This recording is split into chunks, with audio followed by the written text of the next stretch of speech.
radhiyallahu anha qala qultu ya Rasulullah hal li ajrun fi bani Abi Salamah an unfiqa alaihim walastu bitarikatihim hakadha wala hakadha innama hum baniya faqala na'am laki ajrun ma anfaqti alaihim muttafaqun alaihi.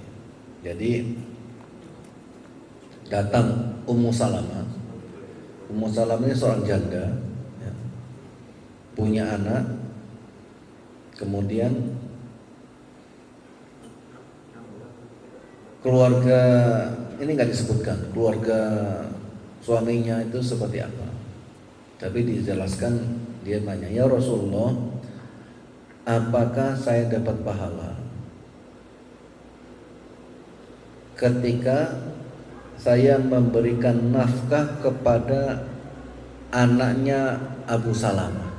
Jadi Abu Salamah ini suaminya gitu ya. Jadi kalau orang Arab itu Pak, manggil nama orang itu kalau dianggap pakai lakob. Jadi jarang orang manggil nama itu nama langsung. Rata-rata pakai lakob. Lakob itu anak pertamanya, baik perempuan ataupun laki-laki. Maka Rasulullah itu anak pertamanya namanya Qasim. Maka disebutkan namanya Abul Qasim, bapaknya Qasim. Jadi anak pertama. Bapak jangan nanya ini dari istri pertama apa istri kedua Pak. Ya terserahnya.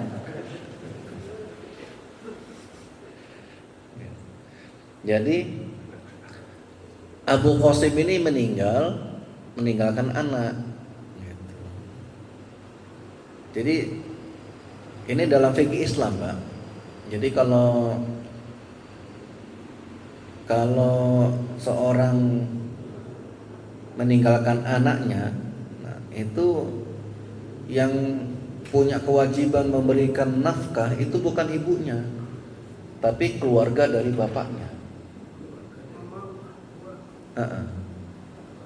Ya kakaknya, adiknya, paman-paman dari keluarga suaminya, maksudnya gitu.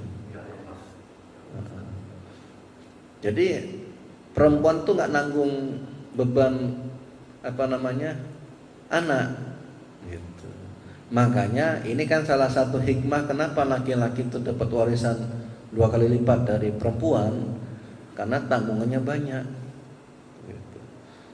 Dia kadang-kadang nggak nanggung dirinya sendiri atau anaknya, bisa jadi nanggung biaya anak dari kakaknya atau anak dari adiknya yang nggak mampu. Nah, ini pertanyaannya, ya Rasulullah, saya dapat pahala nggak gitu ketika saya memberikan nafkah kepada anak suami saya? Ya anak dia. Masalahnya ketika anak itu nasabnya kan ke bapaknya.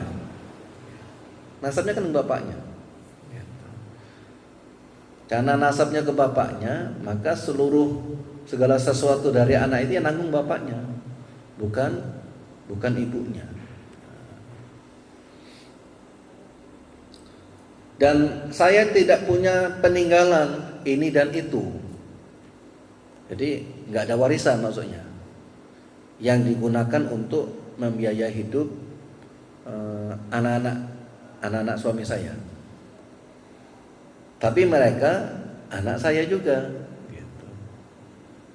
Kemudian kata Rasulullah, na'am laki ajrun ma anfaqti alaihi. Ya, kamu dapat pahala apa-apa yang kamu sedekahkan atau kamu berikan kepada mereka.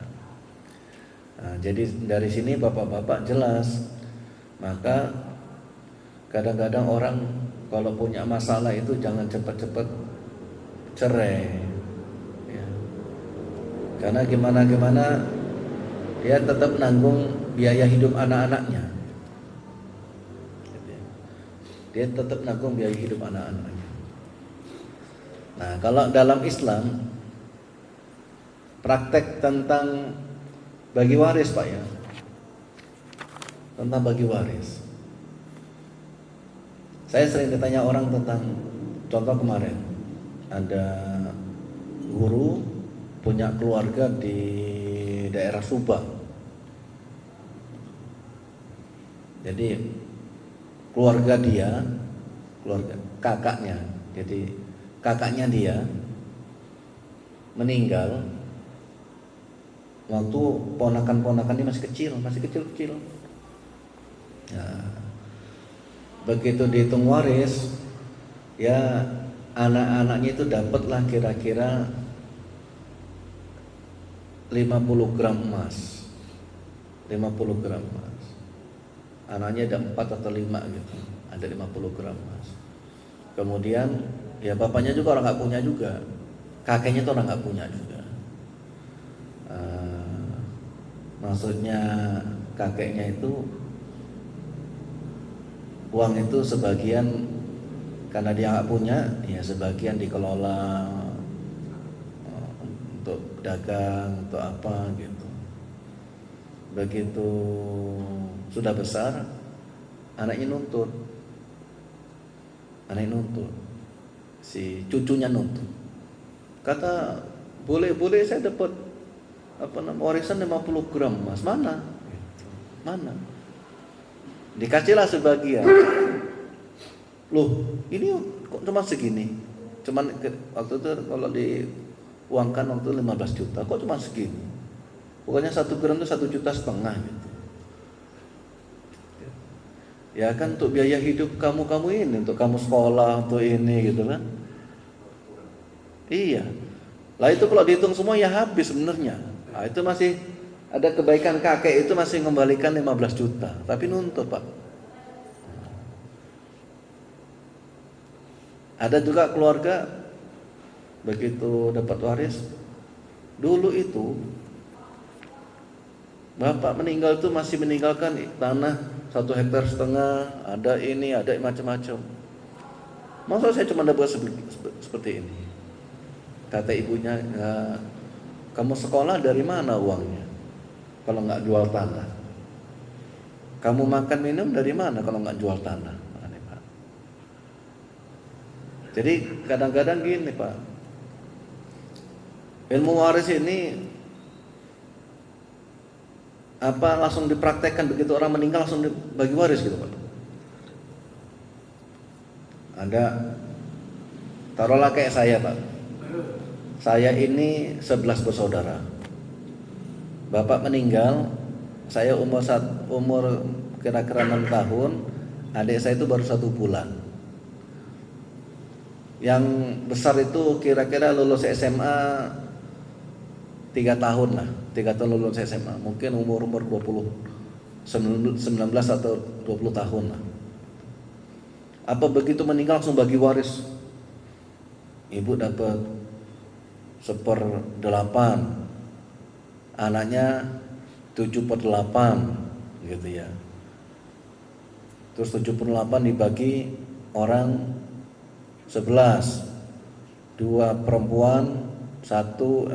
orang perempuan 11 laki-laki. Laki-lakinya ada 9 kali 2 18, tambah 2 perempuan berarti 20. Apa begitu? Ya enggak begitu Pak. Karena yang nanggung biaya hidup kan seharusnya kan keluarga dari bapak. Sementara keluarga bapak dari jauh sana kan kalau mau nanggung orang gitu kan mau. Nah kita juga kan masa menanggung yang punya anak dia, masa kita suruh bayarin. Kan begitu Pak. Mau nggak mau kan uang warisan itu yang ada dipergunakan bil ma'ruf kan begitu. Makanya bapak-bapak praktek waris tuh beda tempat kadang-kadang beda kondisinya. Nah ini yang ditanyakan. Saya ini kalau ngasih makan mereka itu dapat pahala nggak? Dapat pahala. Tapi nggak wajib.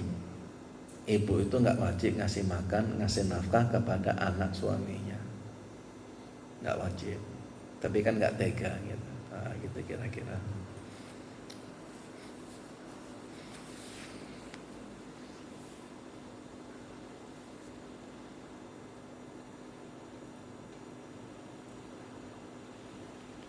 Kemudian disebutkan hadis an Abi Mas'ud Al-Badari, maksudnya ini ahli perang Badar, radhiyallahu anhu, anin Nabi sallallahu alaihi wasallam. Ibu Mas'ud ini Pak, kakinya kecil benar Pak. Orang miskin, ahli Quran, itu kakinya kecil gitu. Ini termasuk sahabat yang miskin-miskinnya sahabat. Jadi saking kecilnya itu kata sahabat, itu kalau ada angin kencang itu ketiak bisa terbang itu. Nah, itu makanya sahabat-sahabat ketika ngelihat kakinya kecil tuh kadang-kadang ketawa.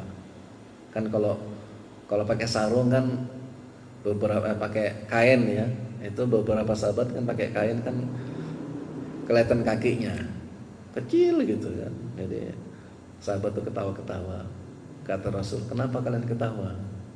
Itu Rasul melihat kakinya si Ibnu Mas'ud.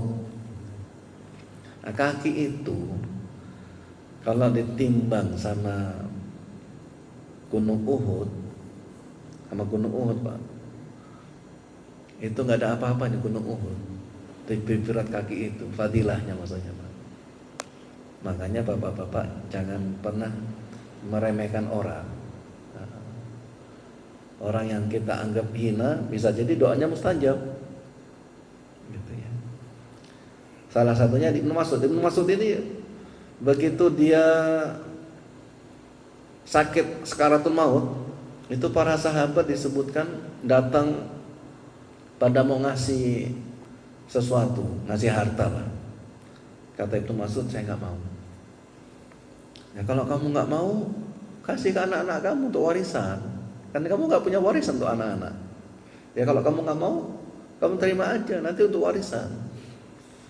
Kata Ibnu Mas'ud, anak-anak saya kasih warisan. Apa warisannya? Mereka menghafal surat Waqiah.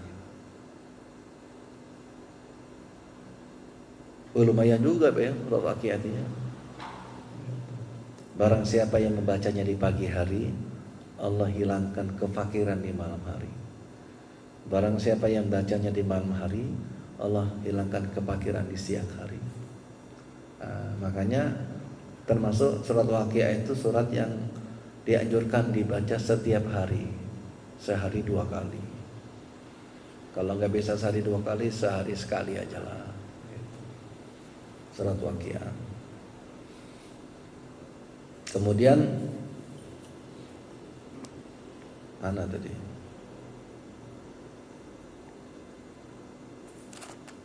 Oh ini ya. Idza anfaqar rajulu ala ahlihi nafaqatan fahiya lahu shadaqah.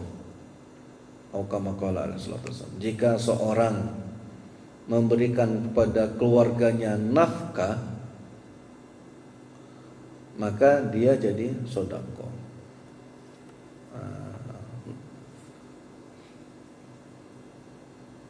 Kok tadi wajib ini sedekah? Ingat Pak, yang wajib itu adalah keluarga inti. Nah, jadi kalau saya ngasih kakak saya, ngasih ponakan saya, itu jadi sedekah. Tapi yang paling penting adalah keluarga intinya. Bukan berarti bapak mementingkan keluarga inti terus pelit sama kerabat, nggak boleh juga. Atau kadang-kadang ada orang dengan kerabatnya itu royal. Ada dengan kerabatnya royal, tapi sama keluarga sendiri enggak, itu ada pelit. Jadi bapak-bapak ya, kita memberikan nafkah kepada istri anak itu wajib, kepada keluarga, famili, kerabat itu hukumnya sunnah. Kemudian disebutkan hadis dari An Abdullah bin Amr bin Al-As radhiyallahu anhuma qala Qala Rasulullah sallallahu alaihi wasallam, kafa bil mar'i ithman an yudai'a man yakutuhu man yakutu. Cukuplah seorang itu dianggap berdosa ketika dia menyia-nyiakan orang yang dia punya kewajiban memberikan nafkahnya. Nah, ini Pak. Jadi orang itu dianggap berdosa ketika dia menyia-nyiakan anak dan istrinya. Seperti apa? Nahan-nahan harta, nahan-nahan kebutuhan. Makanya kata Rasulullah, khairukum li ahlikum. Sebaik-baiknya kalian adalah orang yang paling baik dengan keluarganya. Dan saya, kata Rasulullah, adalah orang yang paling baik dengan keluarga saya. Jadi bapak-bapak, penting juga nih Pak, jangan sampai nanti kita ini sama keluarga ini perhitungan gitu ya. Karena setiap anak itu punya rezeki masing-masing, tapi lewat kita. Gak boleh tahan-tahan, anak istri juga gitu. Jadi bapak-bapak, cukuplah orang dianggap berdosa ketika anaknya butuh, istrinya butuh, ditahan-tahan, disimpan-simpan. Kalau untuk anak istri pelitnya luar biasa, tapi kalau mancing, gimana aja mancing? Oh iya. Bismillah.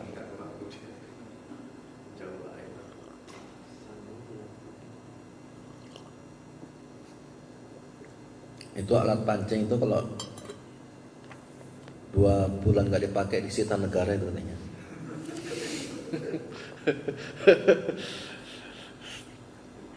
Kadang-kadang kalau sama orang ngasih karena fi'il ya, karena nggak mau ngasih sedikit nggak enak lah gitu. Tapi sama keluarga pelit luar biasa, ada itu orang kayak gitu Pak. Nah, nggak boleh Pak. Sama keluarga itu ya harus benar-benar diutamakan tanpa juga mengurangi, dia juga harus ngasih orang lain.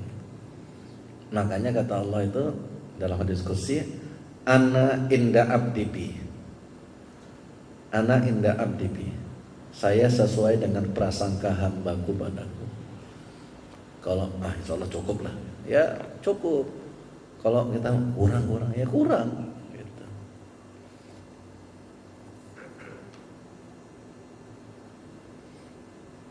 Kemudian disebutkan lagi hadis hampir sama, redaksinya gini, kafa bil mar'i ithman an yahbisa amman yamliku qutahu. Cukuplah orang itu dianggap berdosa ketika dia menahan bahan makanannya. Jadi istrinya, anaknya lapar, tahan itu. Ini nggak boleh. Jangan gara-gara nabung nahan lapar gitu. Atau kadang-kadang ada teman itu punya toko obat, anaknya sakit, orang obat tinggal ngambil kok, obatnya kan dijual bukan dipakai. Nemen juga itu Pak.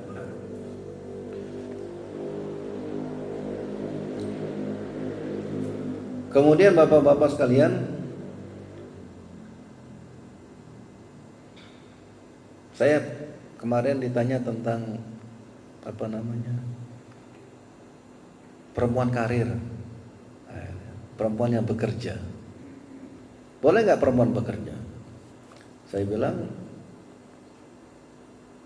kalau dia bekerja tidak menghalangi kewajiban dia sebagai ibu, sebagai istri, ya boleh-boleh aja. Kalau waktunya ternyata lapang, luang, dan di rumah juga nggak banyak aktivitas, ya boleh.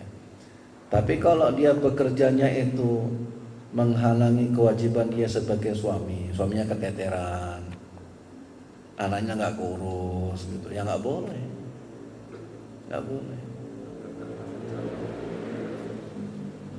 Apalagi nanti, mohon maaf ya, karena dia kecapean bekerja, kemudian suaminya butuh, dia nolak. Nah, itu bisa dilaknat itu. Atau suaminya sudah memberikan kelapangan, jadi secara finansial cukup lah, ngapain juga kerja.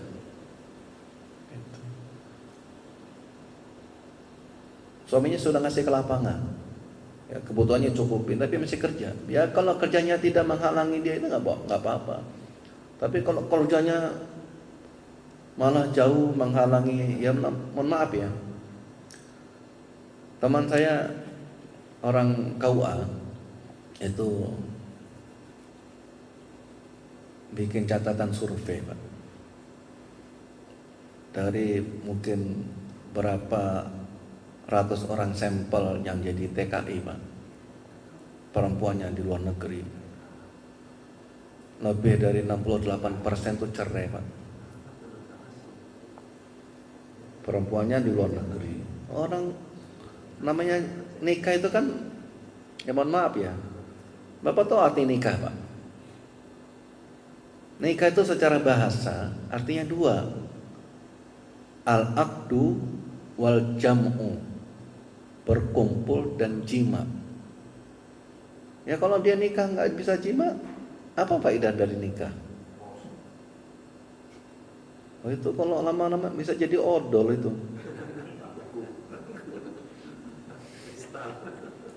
Oh iya, belum saatnya prostat duluan itu nanti. Jadi nggak boleh, Pak. Nah, apalagi mohon maaf ya, istrinya saat transport terus ke sini, ya suaminya ngapain punya uang, nggak ngapa-ngapain gitu.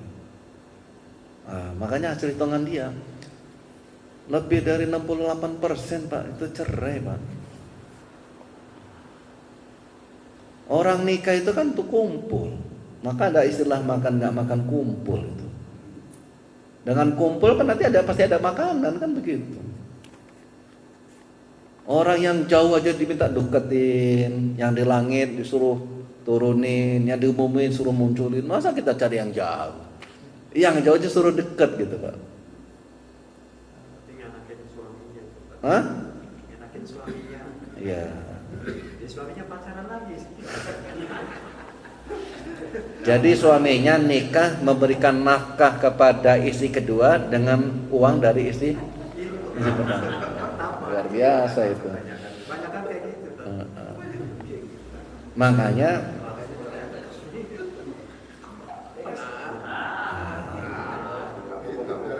itu kebanyakan kayak gitu memang.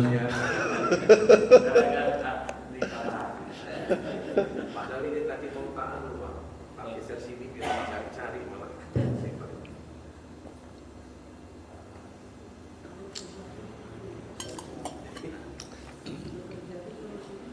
Baik. Hadis berikutnya.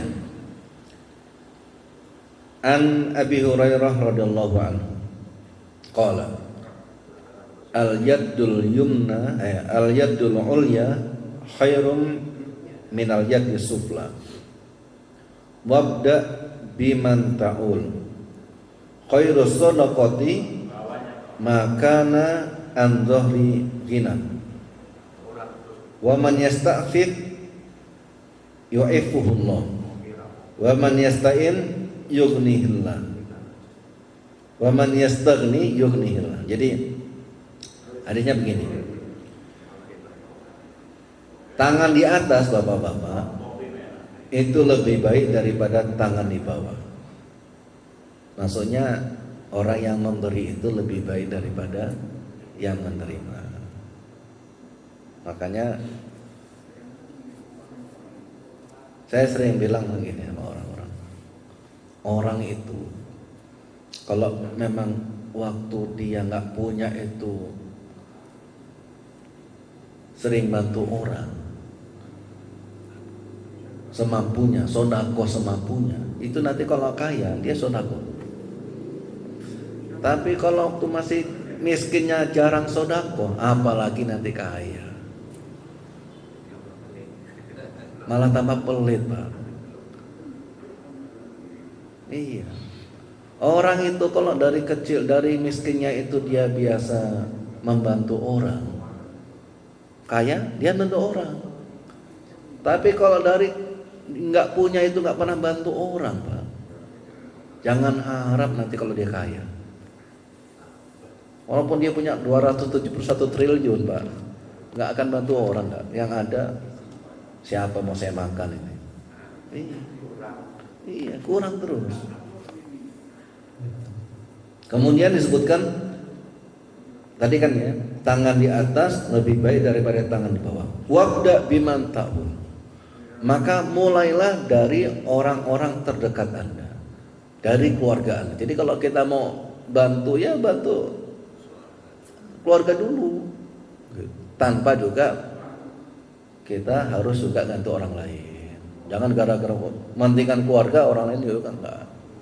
Jadi kalau ngasih jajan, ngasih anak ya dilebihin gitu, biar dia berdoa. Saya mohon maaf, di awal-awal nikah, Pak, itu kan pening, Pak ya. Sekaligus curhat ini, Pak. Pulang kerja, cucian banyak, gosokan banyak, yang gosok siapa? Nanti mulai ada tangisan gitu kan. Iya. Lama-lama ini nyuci kita, nggak usah kasih orang lain aja lah ya. Kasih orang lain aja nggak usah. Ya paling ngasih 100-200 saya bilang gitu. Kita nggak cemburu-cemburu di rumah, ya kan? Udah kasih, nanti kan orang itu doain kita ya, mudah-mudahan makasih ya Bi, mudah-mudahan iya. Nah, bisa jadi doanya tukang gosok itu lebih mustajab daripada doa kita yang hafalannya mungkin banyak, yang sering jadi imam. Iya, Pak. Bisa jadi doa yang orang-orang lapar-lapar itu lebih banyak, lebih afdal doanya, Pak, dari bapak-bapak yang suka ke masjid ini, Pak. Iya, bisa jadi. Iya kan? Iya. Bantulah tetangga gitu kan. Karena sebaik-baiknya orang adalah orang yang keberadaannya dimanfaatin orang lain, orang lain merasa manfaat dari harta orang lain. Kalau punya sumur bor, kasihlah keran tetangganya kalau butuh-butuh. Ya. Yang penting nggak pasang salang pipa gitu kan, nggak apa-apa. Kemudian disebutkan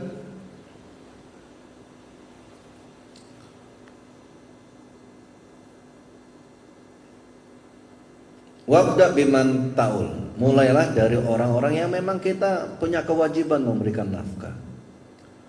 Kemudian wa khairu shadaqah man kana an dhahri ghina. Jadi sebaik-baiknya sedekah itu memang dia ada rasa kaya. Jadi orang miskin kalau dia punya rasa kaya jadi kaya. Tapi orang kaya kalau punya rasa kaya miskin, iya kurang terus kan? Kurang terus. Kemudian disebutkan wa may yasta'fif, barang siapa yang menjaga harta. Jadi contoh gini, Bapak megang uang ini bukan uang Bapak semua. Ada uang jamaah, nitip, ada uang mana. Kalau Bapak ini menjaga jaga kehormatan, nggak ambil, nanti Allah akan jaga Bapak. Maka dalam surat Al-A'raf ayat 196.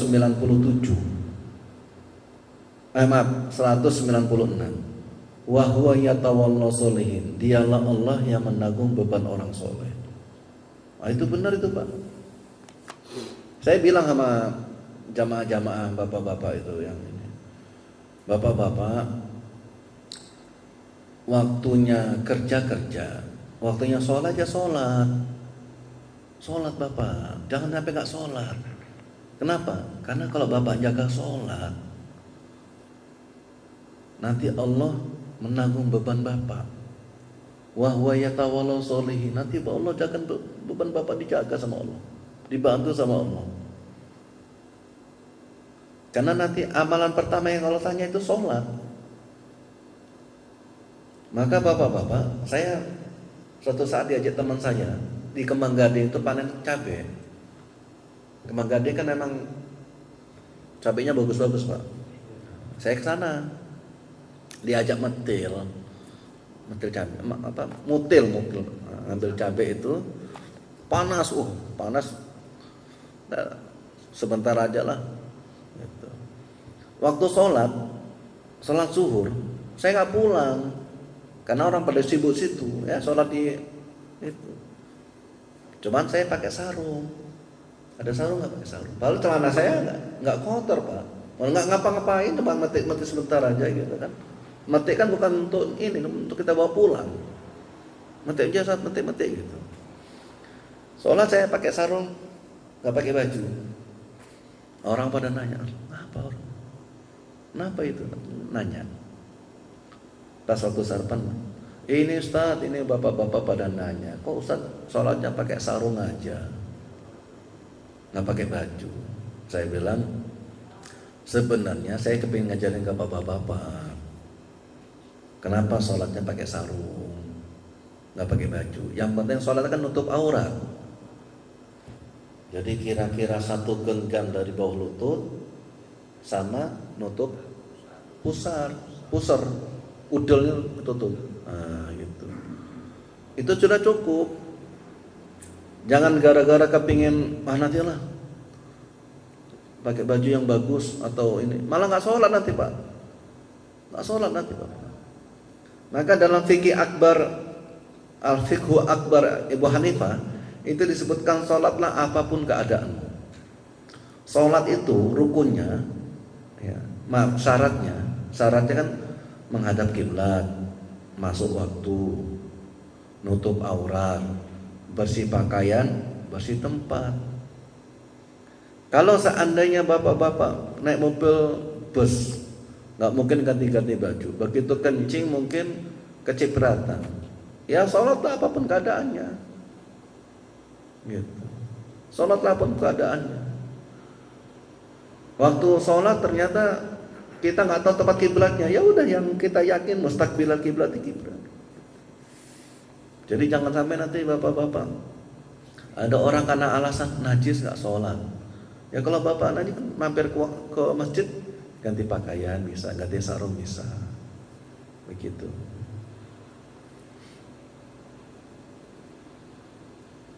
Wa man yastaghni yughnihillah. Barang siapa yang merasa cukup sehingga nggak mau ngambil, ya. Contoh gini, bapak jadi amil zakat,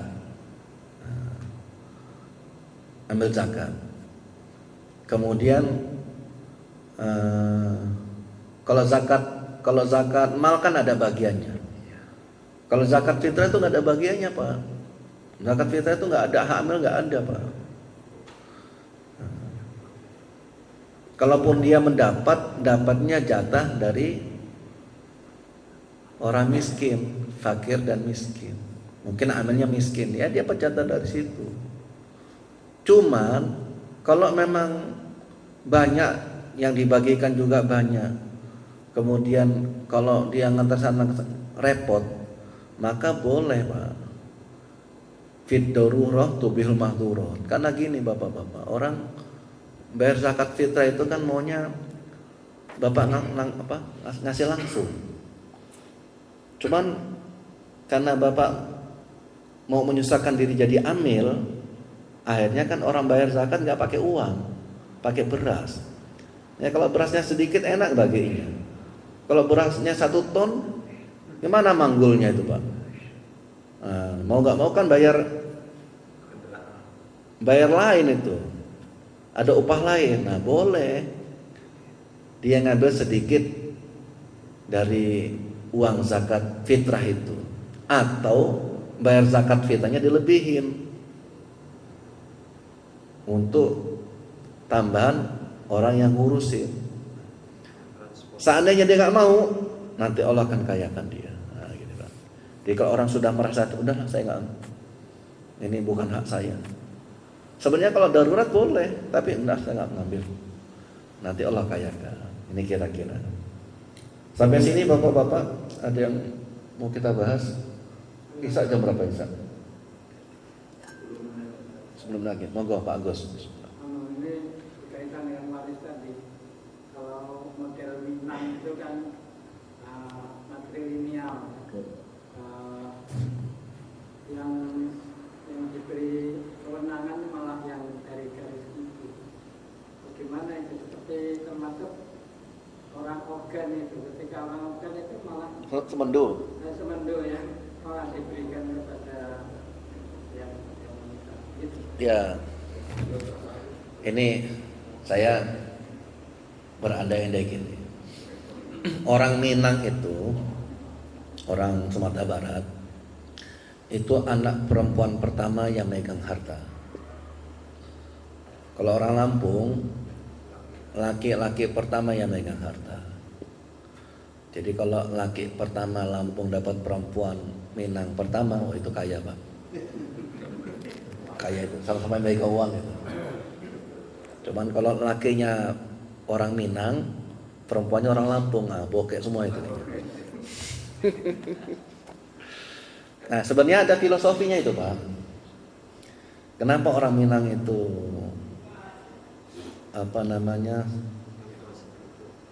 yang dikasih harta waris itu perempuan pertama? Karena dalam adat Minang itu laki-laki itu kalau di rumah begitu sudah bujang itu aib. Kalau laki-laki tinggal di rumah, mereka disuruh merantau. Karena mereka merantau, yang jaga harta pusaka siapa? Makalah anak perempuan pertama, yang dia ngurusin keluarga. Nanti kalau ada apa-apa, yang ngurusin yang bayar-bayar itu. Makanya begitu diteliti Pak, tidak semua harta pusaka atau harta peninggalan orang tua itu dipegang oleh perempuan. Hanya rumah besar sama tanah. Jadi tanah itu kalau bisa nggak boleh dijual. Selebihnya ya kalau punya mobil diwarisin, yang kecil-kecil diwarisin, kayak warung mungkin diwarisin. Tapi kalau tanah sama rumah induk, rumah besar, rumah tuanya itu nggak dijual. Itu yang jadi bahan kajian saya Pak. Jadi kenapa orang-orang Sumatera Barat itu kan yang soleh-soleh banyak, yang ustadz-ustadz banyak, yang profesor banyak. Tapi membagi warisnya kenapa lebih pakai adat dibandingkan pakai hukum Islam? Nah, itu jadi bahan kajian. Tapi ya sebenarnya bagi waris itu Pak, kalau Bapak nggak bisa dengan hukum Islam, itu boleh pakai kesepakatan, boleh pakai kesepakatan. Yang penting sama-sama ridho bener. Cuman kan kadang-kadang masih ngerundel lah. Kalau sudah ngerundel itu,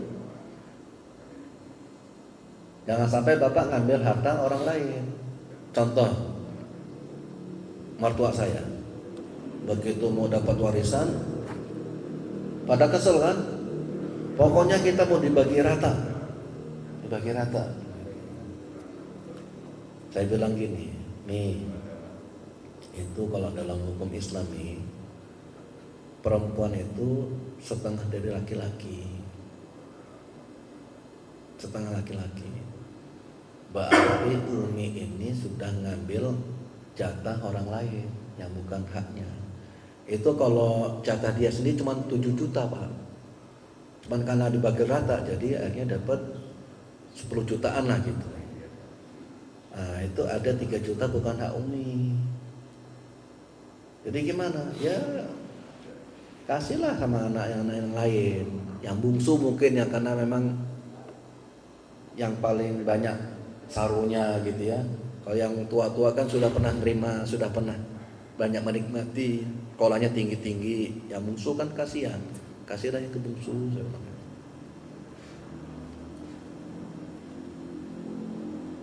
Kadang-kadang bapak-bapak, ustadz-ustadz juga itu pak, itu kalau sudah urusan waris, oh itu begini pak. Iya. Saya ini masih ada waktu nggak? Masih berapa menit? 7 menit. Jadi saya berani ngomong begini, ibu saya itu ngasih tanah saya 2 rantai. 2 rantai itu 20 kali 40 ya, ya? 2 rantai. Ya kira-kira seperti itu. Saya tunggu yang lain kok nggak dikasih gitu. Nah, kira-kira 2019 atau 2020 saya balikin. Mas Tri, ini ibu pernah ngasih saya tanah ini. Saksinya Mbak Wahyu, saksinya Mas Woto, ini saya balikin karena yang lain gak dikasih. Saya khawatir nanti jadi dosa. Gitu. Ini ingat Rasulullah pernah bilang begini, ya Rasulullah, anak saya ini saya kasih tanah itu.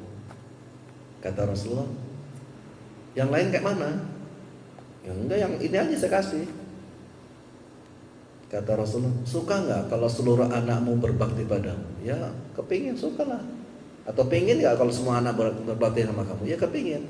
Kalau kepingin, kasih mereka, kasih yang lain. Nggak harus sama, dikasih aja. Karena saya tunggu-tungguin kayak nggak dikasih yang lain, saya balikin pak. Istri saya udah ngamuk-ngamuk, sudah dikasih kok dia. Karena saya terima itu, saya takut ibu kecewa. Kemudian diambil sama yang lain gitu. Iya, saya balikin lagi. Dan baru kemarin bagi waris gitu. Monggo Pak Habib. Nanti yang lain ini Pak. Monggo Pak Habib. Apa tadi? Ya silakan. Terima kasih. Bismillah. Sekarang ini kenyataan itu banyak perempuan atau istri berkarir. Nah.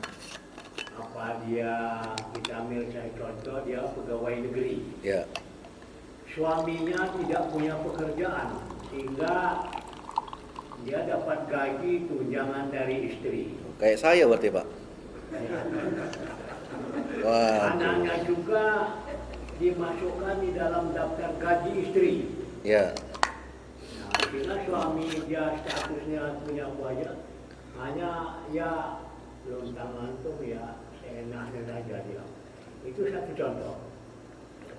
Yang kedua sekarang ini dari kenyataannya, terlepas dari kata dasarnya mendapat izin dengan ini dia bekerja ke pegawai negeri. Ya. Istrinya ada sampai 2 tahun, 3 tahun bekerja ke pegawai negeri. Uangnya ditransfer terus kepada suami sama anak. Dititipkanlah sama istrinya. Tidak usah capek-capek Pak, biar apa aja cari uang.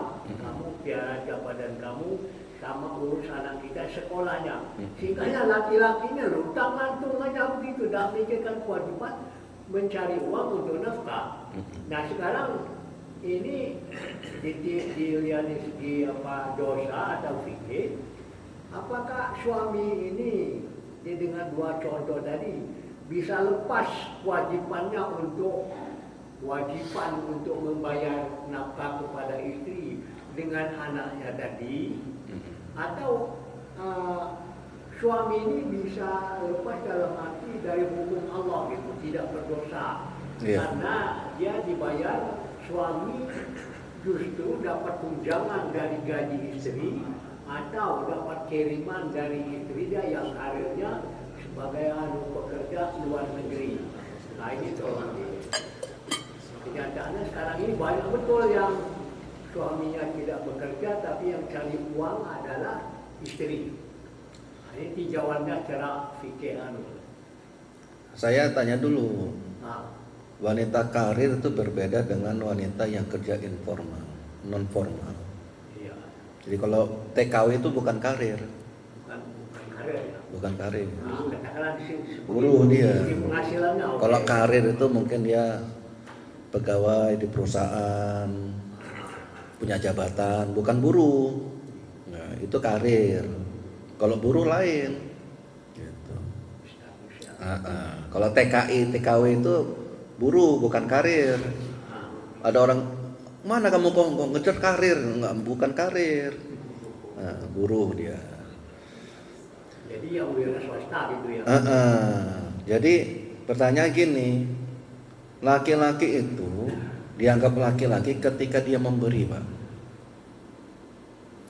Maka bima anfaqu min amwalihim. Jadi orang laki-laki itu dianggap laki-laki ketika dia memberikan nafkah dari hartanya. Makanya Rasulullah itu, Pak, ngasih nafkahnya itu ngasih maharnya itu berapa, Pak? Ke Khadijah 20 ekor onta. 20 ekor onta. Kalau 1 ekor itu 50 juta, kalau 20 berarti 1 M. 1 M gitu. Kemudian kan memang ada orang-orang yang mau kerja apa aja, ini jualan ini bangkrut, nanam mati, melihara kambing mati, apa aja Bang Bro. Tapi istrinya ada yang ini. Ya kalau istrinya redo, ya nggak apa-apa. Cuman begitu. Jangan sampai nanti istrinya ngelawan karena suaminya nggak pernah ngasih. Gitu. Karena laki-laki itu dianggap laki-laki ketika memberi, bukan menerima. Kemudian, nah lucunya kan gini Pak, berbanding terbalik. Rasulullah itu ketika ngasih Khadijah ngelamar, itu maharnya 20 ekor unta, sekitar 1 M Pak. Itu belum mas kawinnya ya, saya lupa mas kawinnya berapa, yang berlanjut harta. Tapi begitu Ali ngelamar Rasulullah, ngelamar anak Rasulullah, punya apa kamu? Saya punya onta untuk ngangkat air, nyiram rumput, nyiram tanaman. Kemudian saya punya pedang untuk jihad, sama baju besi untuk jihad. Kalau kamu jual onta kamu, nanti kamu kerja kayak mana? Gak ada alat lu kerja Pak. Kalau kamu jual pedang kamu, nanti kamu gak ikut jihad. Udah jual aja kamu ininya, apa namanya, baju besinya. Baju besi itu ngakunya berapa Pak? Cuman 4 dirham. Kira-kira 4 dirham. Nggak tahu satu dirham itu 3 gram ini kok, 3 gram perak. Kalau 1 gram perak berapa Pak perak? Nggak main perak ya Bapak. Ya kalau 1 perak itu anggaplah 100.000 1 gramnya. Kalau 3 gram 300 dikali 4 berarti 1.200.000 Pak. Padahal Rasulullah ngasih maharnya 1 M. Ini ada anak bujang ngelamar anak dia. Artinya apa? Bapak-bapak jangan dendam waktu ngelamar orang mahal. Begitu anak bapak dilamar, saya dapat ibu kamu sekian, masa kamu sekian? Kamu kan PNS itu juga nggak boleh bapak-bapak. Jadi sebaik-baiknya keluarga itu yang memudahkan urusan mahar. Iya, artinya kalau lakinya suami istrinya redo, nggak apa-apa. Nggak apa-apa. Cuman khawatir nanti hilang kelaki-lakiannya. Contoh nih Pak. Contoh, anak minta jajan. Pak minta jajan, nggak punya uang, minta sama ibu. Akhirnya bapak itu nggak dihargai nanti karena nggak pernah ngasih. Makanya mohon maaf ya, kadang-kadang kita semua gaji dipegang istri, cuma nggak boleh Pak. Kecuali bapak punya uang lain, gaji nih, kasih ke istri. Tapi bapak punya uang lain, Sehingga kalau darurat kita megang uang. Pak mau jajan, masa mau tambal ban aja? Saya minta uang untuk tambal ban. Anak, Bi minta jajan Bi, minta sama ibu, bapak nggak minta. Hanya pikiran oke nggak berharga bapak saya ini. Begitu loh Pak. Jadi laki-laki itu dianggap mulia itu siapa yang paling gitu. Makanya uangnya jangan dikasih ke istri semua. Biar sesekali kita iya. Makan bakso aja istri bayarin. Iya. B Mas tadi? Iya, kalau keadaan lain, mungkin suaminya lagi sakit, lain urusannya. Kalau lagi sehat, di Bandar Lampung Pak, dikit lagi Pak. Di Bandar Lampung kata istri saya, ada di SMA KU 1 laki-laki ganteng banget waktu itu. Zaman itu ganteng. Dapat istri, kata istrinya karena ganteng, kamu nggak usah kerja, kamu di rumah aja. Nanti kalau kamu kerja nanti kamu nyeleweng. Jadi dia masak, dia nyapu, dia ngepel. Istrinya PNS. Istrinya PNS, istrinya guru, gitu. Tapi kan sampai kapan kayak gitu Pak? Mau sampai kapan ya kayak gitu? Bisa jadi nanti yang nyeleweng bukan suaminya, malah istrinya nanti. Ya kan? Kok capek dapat uang, ngobrol sama orang lain kok enak, nyaman kan? Gitu. Jadi laki-laki itu dianggap laki-laki ketika memberi. Makanya bapak-bapak, ya dari harta yang kita berikan ke istri itu sedekah itu ya berpahala, semakin banyak berpahala. Gitu. Jadi kalau punya upahnya ya kasih, jangan ditahan-tahan. Gitu. Masa depan nanti, biar urusan Allah yang urus. Kita nggak usah terlalu sibuk dengan urusannya Allah. Wallahu a'lam. Assalamualaikum warahmatullahi wabarakatuh.